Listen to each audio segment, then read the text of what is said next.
Good day, everyone, and welcome to today's webinar, How Labs Become Fit for the Future. My name is Philipp Osterwalder, and I'm the CEO of OneLimbs, and it's my pleasure to kick off this exciting session today. At OneLimbs, our mission is to empower labs to optimize their workflows, achieve compliance with ease, and harness the power of digitalization. Having worked with labs across industries and globally, like food production, pharmaceuticals, and material testing, I've seen firsthand the challenges lab faces today. Manual processes that slow things down, scattered data that complicated compliance, and increasing demands for efficiency. We will explore real-world examples today, practical strategies, and emerging trends that make your lab future-ready. I encourage you to engage through the session, ask questions in the chat box, take notes, and think about how these ideas can apply to your unique challenges. With that, I want directly hop in with the general information. Before we begin, so this webinar is being recorded, and you can request the recording afterwards. Will be displayed on-prem on our YouTube channel. Questions are encouraged, and please type them into the chat box directly, and we will address it at the end of today's session. If you want to have the slides, just send us a request on hello@onelimbs.com.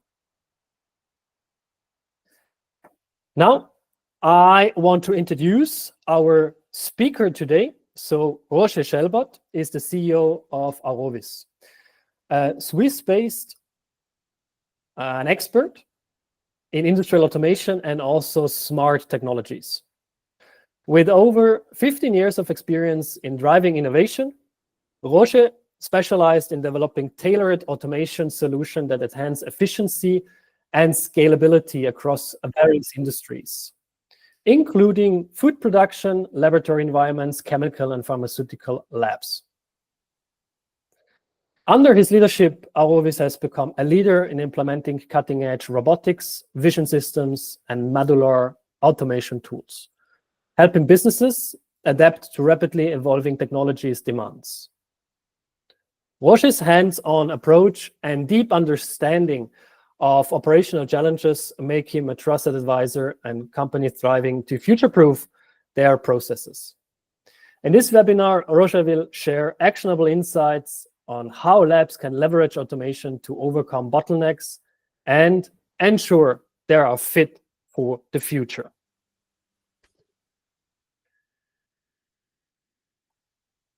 So let's have look on the goals, what we aim to achieve in today's session.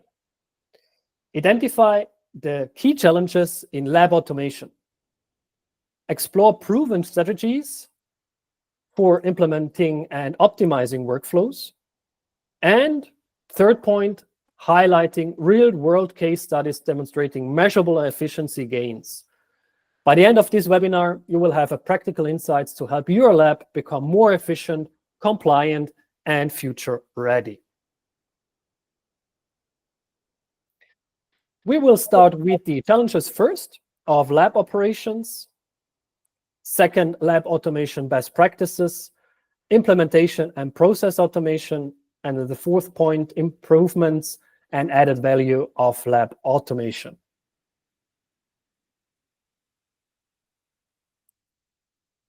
Let's start directly with the challenges in lab automation.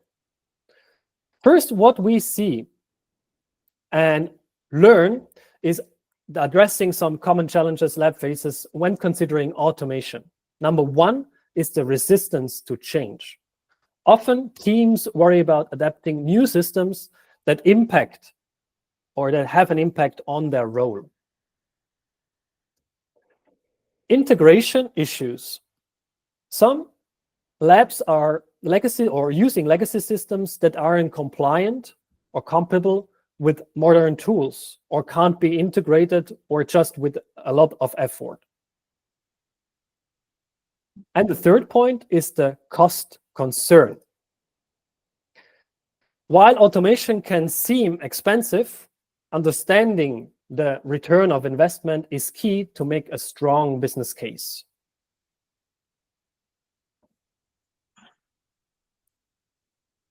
Another standard situation in laboratories. We have many systems, many devices, a lot of sensors, but a big problem is they are not connected and can't be part and included in an automated workflow. So they're speaking their own language and producing a lot of data, but they cannot, or just with a lot of effort, be connected and integrated in overall end-to-end laboratory workflows. Why automation is critical today? Automation is no longer optional for labs aiming to stay competitive. Number one is a big point is increasing the sample volumes. So lab must process more samples faster without compromising accuracy and with the same amount of time with the employees in the lab. Number two is the regulatory compliance. So standards like ISO 17025 or even FDA regulations demand traceability and even more and precise documentation. And number three is the eliminating bottlenecks. So manual workflows often create inefficiencies, leading to more sources of errors and can also lead to delays.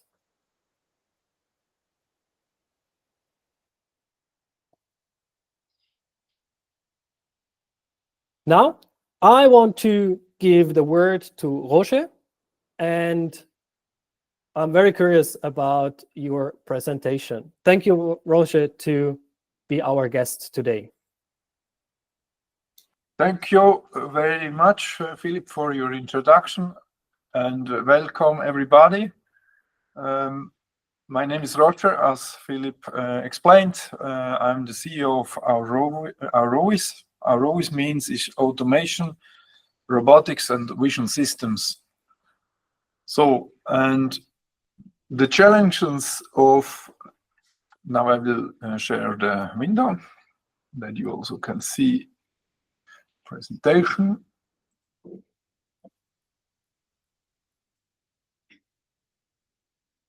Okay, so now you can see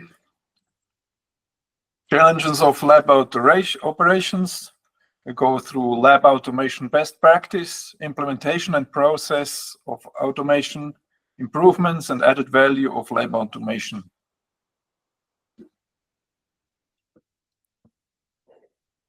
So,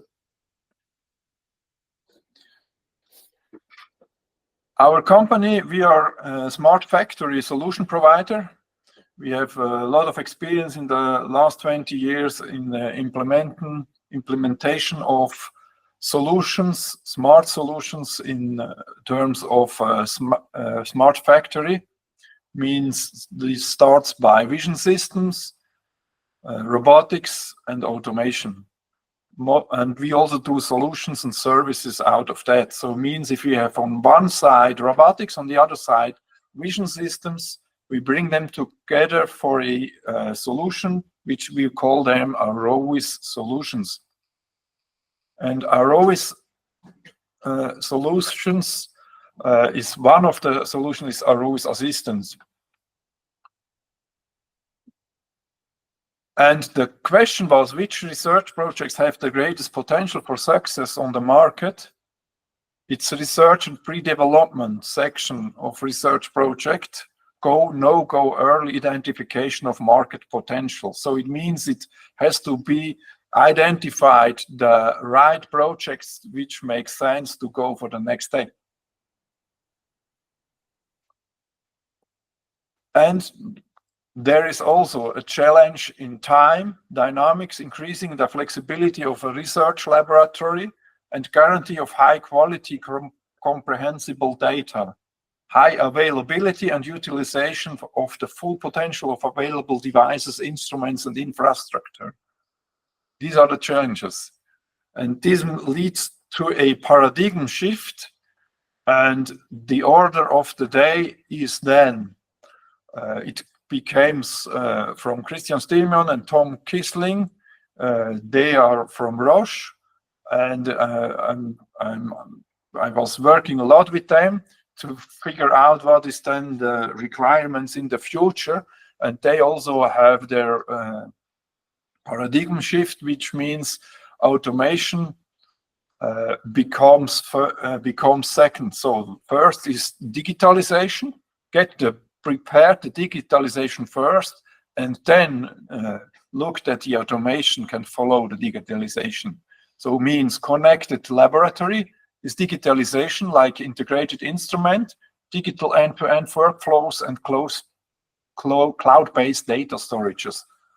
Automated laboratory means lab automation and robotics, to have the automated instruments, workflows, and integrated data management. Smart lab means then to get the predictive maintenance and advanced analytics, so intelligent workflows and predictive science.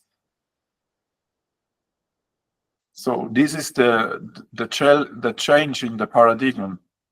So therefore, our expertise is that we have innovative module solutions which were created out of our product range. On one hand, the vision system, on the other hand, also the robotics side. And therefore, just to give you an idea of how we also work together with institutes and also with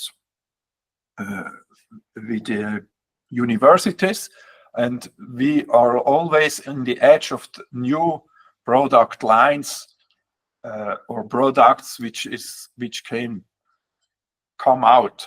And here you can see we have in collaboration built an intelligent tube sorting system, which came also out of a customer requirement, where we had to make sure that the income of different tubes of blood coming into a laboratory has to be sorted out. And this system is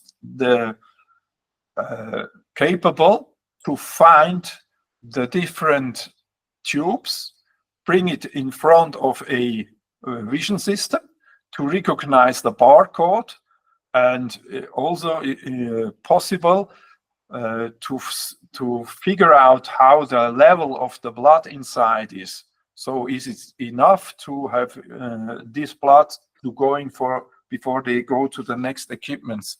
And here we have an integration of a centrifuge to make sure that this is also integrated. It just shows the capability, how the robotics and vision systems, also a vision system is on the robot itself mounted, can be work together and helps the customer to sort out the tubes into the right tries, which are utilized then for the next step. So, and this has been made in conjunction. So, but you get out of our company also the whole solution if required. So, on the other hand, we started with a robot assistant, which means robot assistant is a Unix system that you can utilize in your R&D environment. So it means you have on one side the equipment to fulfill something like incubator or like also pipetting systems or else. You can bring the whole system, the Aurovis system, onto on the workplace, where you can then also build the system ready to work. This is a precise flex robot with a vision system on it, and it's completely designed that also the laboratories and the scientists can work with these systems without knowledge of robotics or software. And here you see it at the customer side. it works together with a echo nanopipetting system. You see here the position labeling, where the position label can be marked or placed to any equipment you have in your laboratory. Then the robot, with his head vision on, he can recognize this position code to detect the right position of the plate where they can be put. And you additionally, with the same vision system, you have the barcode reading. So now the process is like this. The Echo 555, the nanopipetting system, is requesting for a source plate. The robot has his source plates and also the destination plates stored in the hotel. Then the robot moves to the regrip station and takes from landscape to portrait and brings it to the Echo. Now the Echo, he takes it inside, and as next he will ask for a destination plate. So as soon as the robot gets the event, yes, no, we need now the destination plate, bring me that, then he starts to work. And this robot is completely now taught by the operator itself. So there is no robotic engineering knowledge required to use this system in that laboratory. And now the Echo takes inside this system and make its process. And after finishing, he brings out the destination plate. The destination plate goes back to the hotel, or in between, it could be also decided if it has to go to a bioshaker. So it's brought now to the bioshaker, and we start now the bioshaking process. And for that, the robot will wait until the bioshaking process is over. Then he gets the event. Now I'm ready to pick it up and bring it back to the hotel.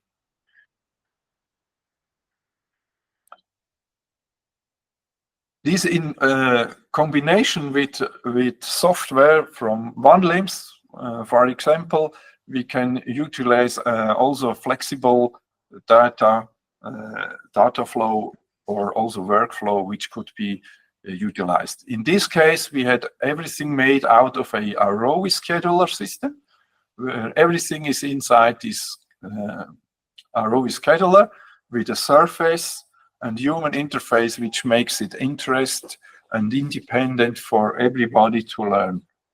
It's as easy as you can see. It's just a few hotel positions. You can utilize then the hotel position and tell the system where to go. So that's the idea of this system.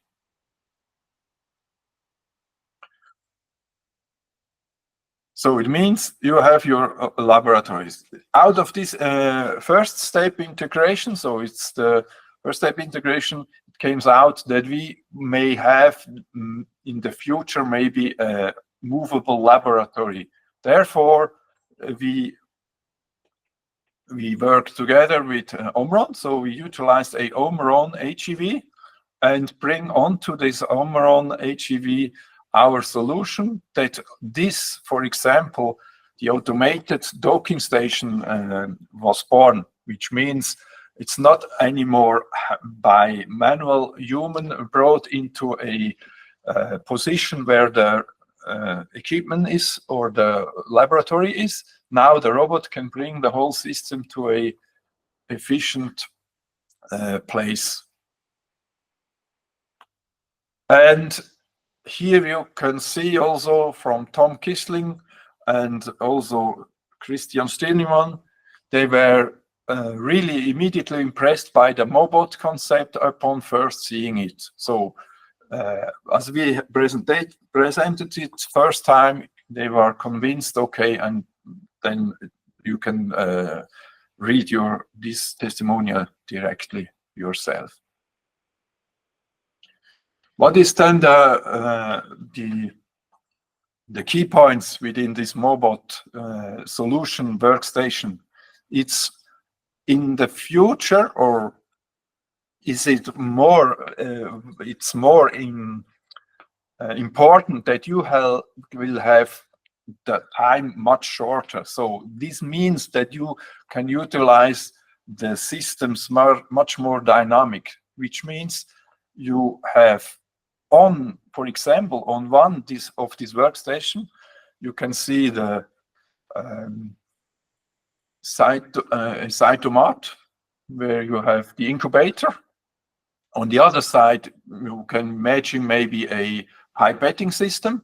Then the robot moves the robot workstation, where a precise flex robot is on it, next to the incubator, and then he transfers the system, so the single microtiter plate, once in a day to the pipetting system. Then it will be pipetted and brought back. So it means the robot itself, it is then a independent robot, and it's not required that you have on the robot, on the HEV, directly also a robot. This reduces the amount of the robots which has to be used for a movable dynamic system. So it's a dynamic laboratory. On the other side, anyhow, we also have the mobile manipulator. It's our Aurovis Momain. And it means this can be then transfer the microtiter plates from one workplace to the other, or can have other MTP handling system which can be on a workplace. So if you do not have the workstation, just a robot, and you also can do some processes with the robot itself, and it can work together with a human. So it's also a collaborative, customized solution. So if you can imagine to have other robots on it, here you have Precise Flex on one. On the other side, there is a Omron TechMan TM robot. And we have also easy box moving robot or box handling systems, where you can see that we can also move boxes, maybe coming out of the storage and going into a workplace or in a laboratory where they utilize it. For example, like in a hospital, where we also have use cases that the instruments for surgery will be taken out of a storage and brought onto the right position in front of a operation system, operation place. So it means it's an intralogistic solution with or without conveyor belt. And on the other side, there is also still very fixed, or on the other side also flexible systems, where you can see here in this presentation. In the middle, there is a Precise Flex on a rail, which can move from one instrument to the other, and all of these different kind of workstations which are connected to this base Precise Flex robot can be flexible, moved in or moved out. So it means it's not for every hour change, but sometimes you have the instruments where you need to be and to be done your flexibility processes, and then you can utilize such kind of furniture. It's like laboratory furniture, which you also get out of our solutions, where we have docking stations. You can dock on directly to this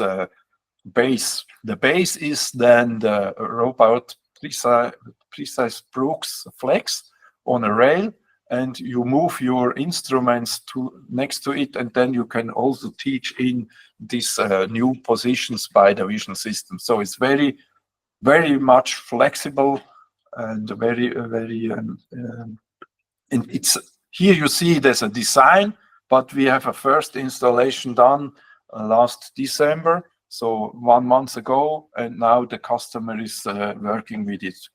It's a very, we have started, for example, with this design 1 year ago, and now it's also ready to and implemented. Here you can see also there are some more pictures where you also can see different kind of instruments. And everything is very flexible, as I explained, as a docking station, which you can see here, the blue car can be docked on this base, and then it's quite precise positioned, and you have access to the instruments.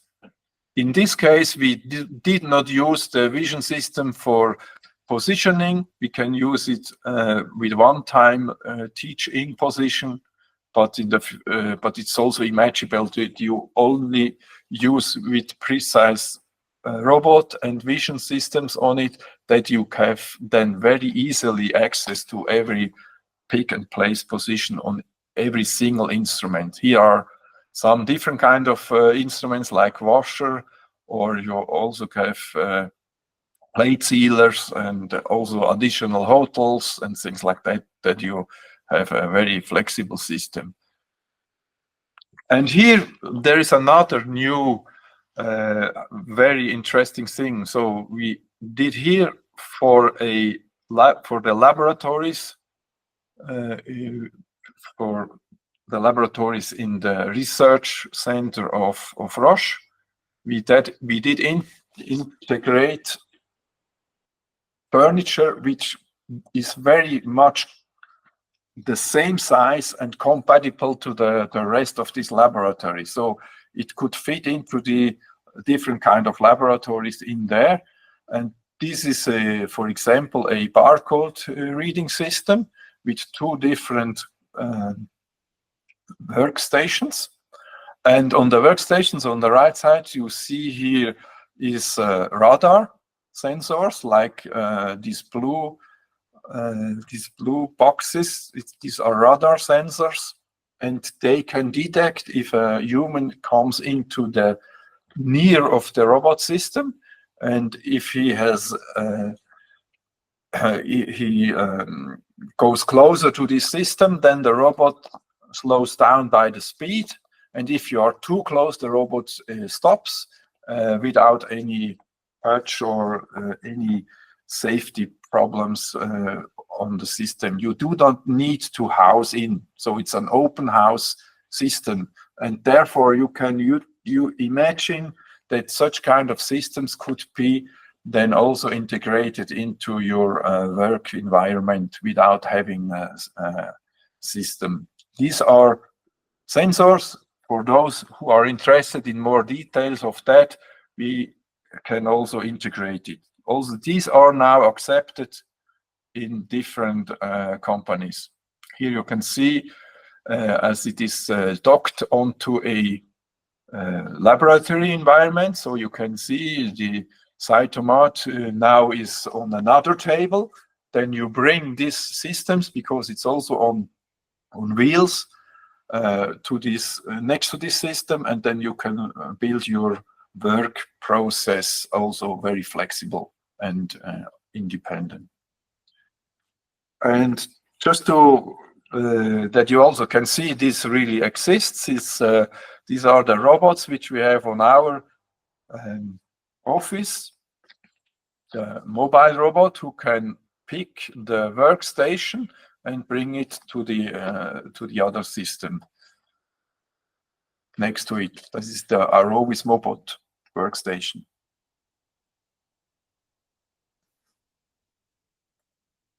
Okay, that's from my side. I think now Philip will take over. Thank you very much. Thank you very much for these impressive slides and also these use cases you showed and presented based on the CAD designs, and you already implemented all of these projects, and they are in testing phase, in validation phase, and some of these use cases are already tested and used over a couple of months, even years, if I understand it correctly. Yeah. So the Aurovis systems, it exists since years, and now the Aurovis Mobot concept with the flexible moving system is just now in the first implementation. And but there are, I hopefully think, more companies who have interest into it. So do not hesitate to send me your interest, and we will get in contact with you together. Nice. Very interesting. Thank you very much, Roger, for sharing these valuable slides and also cases. And we want to add some more information related to the next steps. Now we saw what is possible related to implement of different technologies and different solutions, modular solutions, flexible solutions for laboratory automation. And now we want to show you how to implement successfully lab automation. And for this, our approach for automation and for implement automation effectively are broken down into 3 easy steps. So, or 4 easy steps. The first one is to analyze your internal workflows, to identify and evaluate the bottlenecks, and also to detect the routine work and also the value adding work, the processes that brings the most value to the laboratory. Why? I will show you in the next slide. The second point is to define clear objectives with measurable key performance indicators that you want to reach.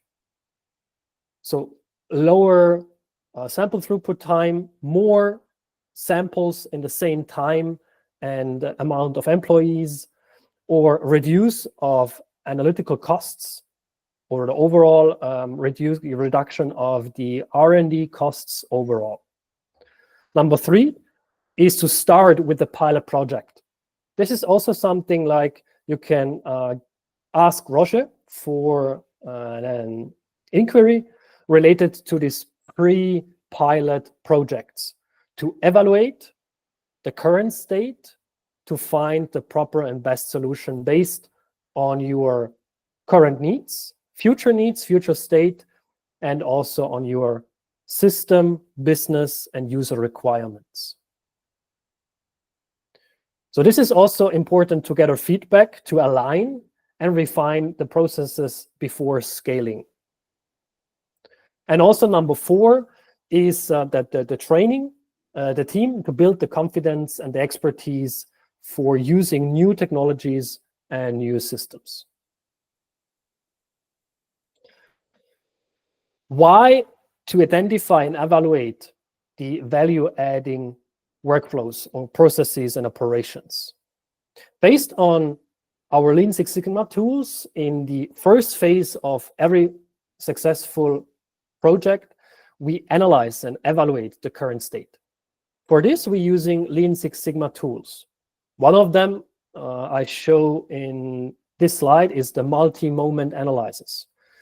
To identify and evaluate the distribution of the different activities in a laboratory. And what is impressive, the legend is unfortunately in German, but at the end, 2 compartments, 2 parts are the most, which is going to the activities of this laboratory team, which using the most time and effort. And these are the manual data administration and management. So a lot of copy and pasting, different sources of data that get collected, and the overall evaluation of the data for a dashboard, analytics, or even create test reports. And what this means is roughly 50% of an effective time of a researcher, of a scientist, or a lab technician is used just for the manual data management. And such Lean Six Sigma tools like multi-moment analysis can discover such distribution of the different activities. And then we ask at the end, how much value is actually created by using 50% of your actual time just for the manual data management, instead of research and development, or do more analysis in the lab to earn more money for the department and to transform the cost center, R&D department, or the quality control, quality assurance laboratory into a profit center.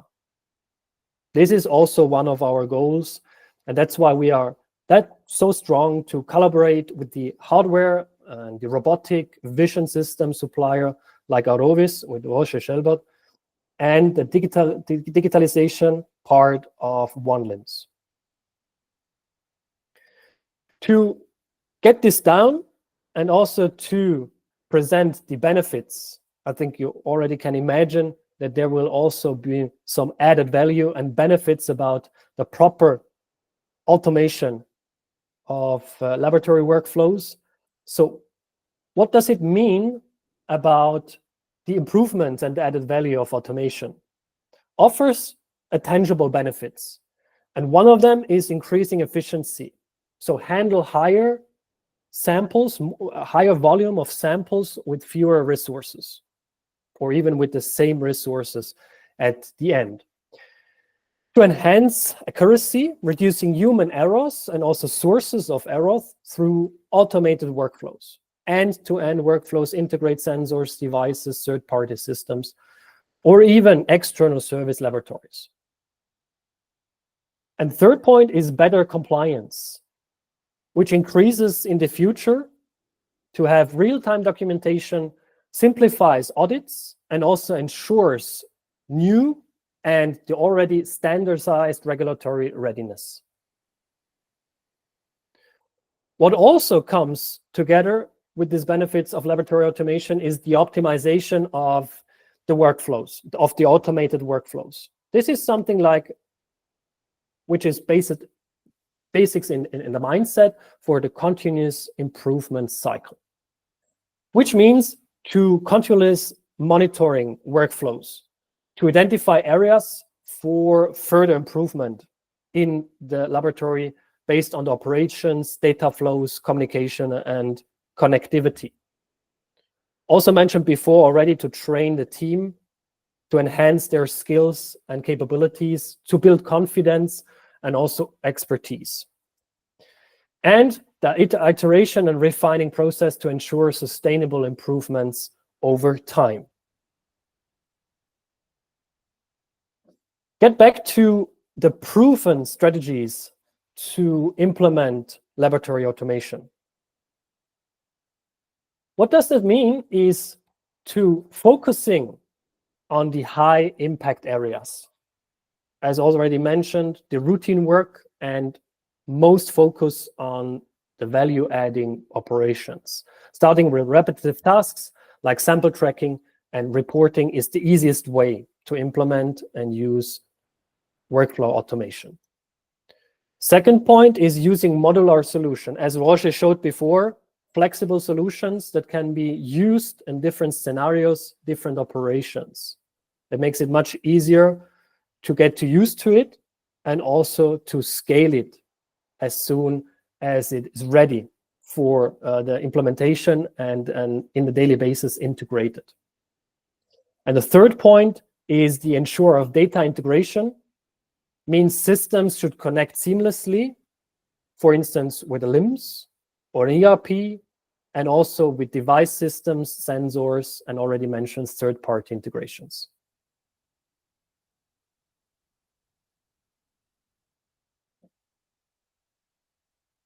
What we also provide from the digital perspective, and we see here the fleet with the different robots and assistants from Aurovis to provide a lab execution system. This is kind of the brain and the coordinator of the overall fleet of different devices, robots, sensors, and other systems, which is the basics of creating the end-to-end workflows to manage them, firstly design them, manage them, and also to improve them. This is just the basics which you need as a setup to have an overall control and also an overall implementation of the end-to-end workflow automation. Here, we also provide the lab pilot. If you have interest or want to have more information about that, send us a request on hello@onelimbs.com or even a request to Aurovis or directly to Roger Schelbert. We also talked before and prepared the webinar, and Roger also shared some insights about future trends on lab automation.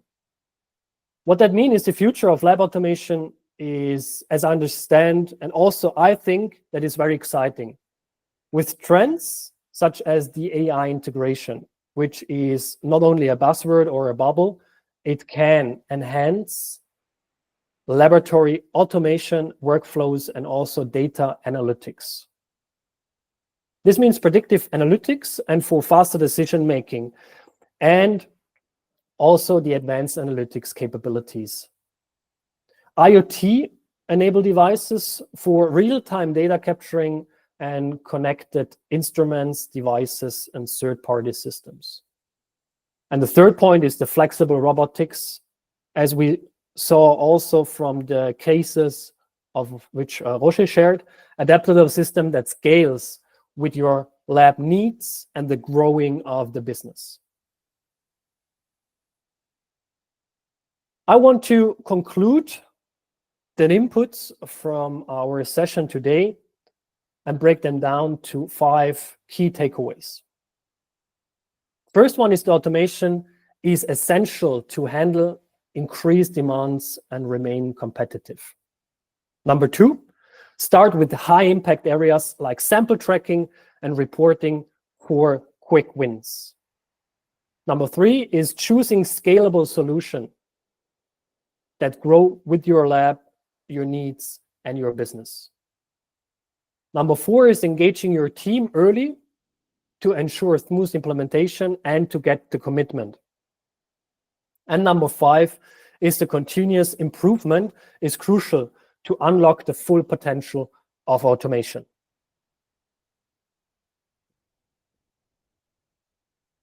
Now, I want to open up for the last couple of minutes to ask some questions, understandable questions to Roger or even to me related to the topics today.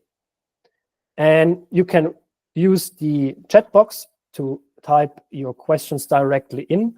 And for this case, I just want to start with the first question. And this is something like which interested me related to implementation. Roger, where do you see the biggest challenges by implementing laboratory automation tools and hardware into existing environments and ecosystems of laboratories?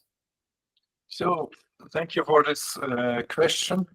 So the huge hurdle is the environment at the laboratories itself. Most of the time they are overcrowded or not prepared for all the automation systems. But as you can see with the Aurovis assistance, this can be brought into a table where on the left, on the right side, you have your equipments can be brought in. But this means also automation needs a little bit of space. So it means that also laboratories have not only to think to replace a human, but also make a little bit of space that robots also can have their own space for not only they can interact with the with also the laboratory humans, but it needs also a bit of space. This is one of the hurdles.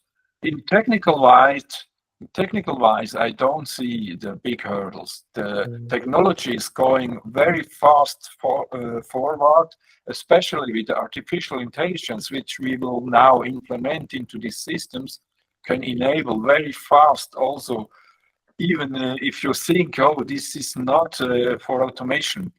As we do automation since 20 years in the industry, also industry had in the very beginning some cases where people would not believe that it is possible to automate, but now it's enabled and it's standard. So do not hesitate to ask us. That's a good point, and also the transition. You mentioned AI and machine learning.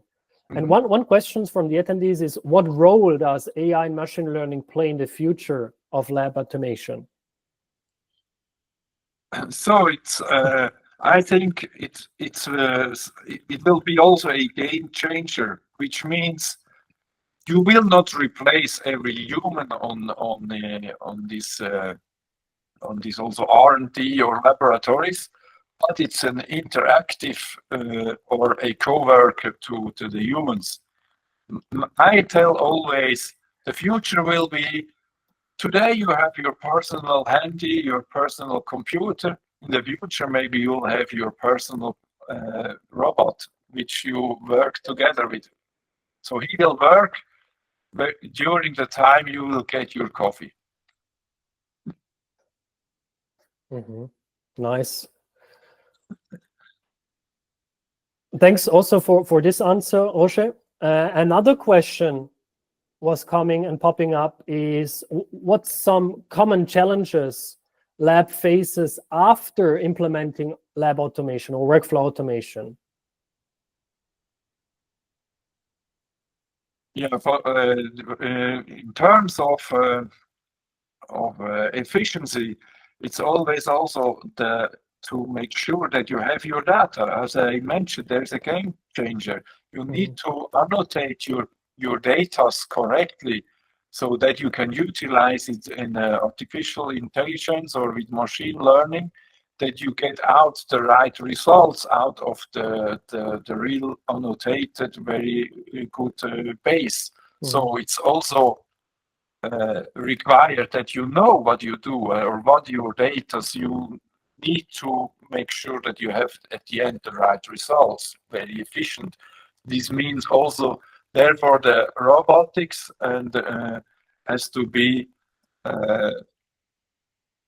integrated in your digitalization. So, because what we also saw in the past in different kind of machine learning projects, so if your base data is not correct, then you cannot figure out the right results out of it. So make sure that you understand your processes and you take your sensors and your right data you want to utilize in the future, like environment, temperature, like humidities, and in which time you did the process and how fast came it from one process, from one equipment to the other, how many time did you have in between, and things like that.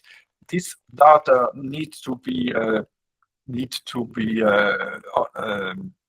available also during your research and automated system. So this is crucial. Kind of the research phase, the analyze phase is crucial for the successful implementation and the ongoing maintenance and continuous improvement. This is also a nice bridge to the other question. Just have to share here. You shared some cases of the modular automation solutions. And what's kind of the benefits of the modular automation solutions instead of fully integrated systems? It's very easy. So if you want to be very fast to figure out which of your pre-studies or pre-tests has the highest potential for the future, you need to have some few samples to be scanned. And therefore, the huge systems is not designed for. So today, first analytics are always handmade, but if you need to concentrate your research time or to your even real work you have to do, you don't want to be disturbed by equipment who sounds now okay. Take out after 10 minutes from echo the microtiter plate and bring it then to the other system. It's always disturbing in your research time. So then, if you could imagine to see, okay, this can work over lunchtime or during night, and the other morning or after lunch, you have your results because the robot assistant did it your own. And then it makes sense that you have a few pieces in the process and not waiting until you get it out of a big screening instrument solution. So it means time is money and time is the key changer in the future.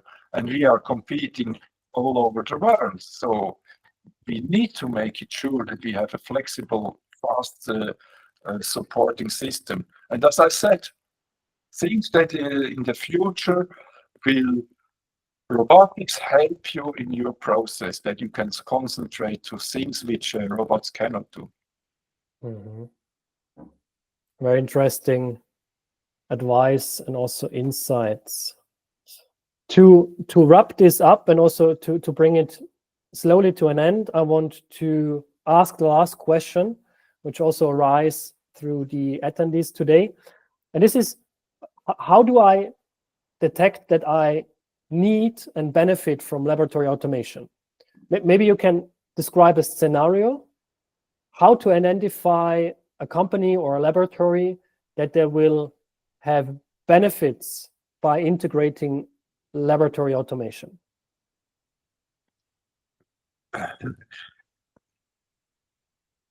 So for sure, it's if you have a lot of manual workflow and also a lot of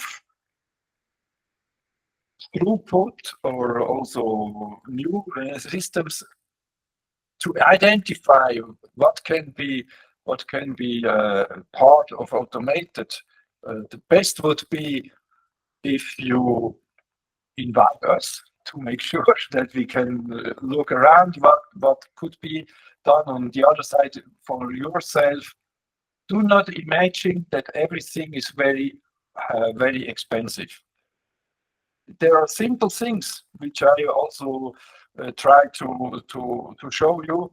You have a Aurovis assistant, just a workplace automated. So your existing workspace, maybe on the left side you have your echo nanopipetting system. On the other side you have your sealer or you have your washer, and these are all manual things you have to do. And if you can do this by robots, then it supports you to be faster and efficient. On the other side, the first video with this tube sorting system, this could be also very much easily understood that the robot could handle and help you in that handling. And it could be also more reliable if you can utilize the barcodes or also the identification of things, that you do not mix up things. Mm-hmm. That's also very good points. And I want to highlight your sentence as a key takeaway, that laboratory automation don't have to be expensive. No. I think that's right. I think this is also a misconception in a lot of minds, and people think that laboratory automation has to be expensive or is expensive to implement and to maintain. Yeah, the question is not only to the expensivity. The question is how fast it could be return of investment. And I can tell you, most of the return of investments are done in the first year.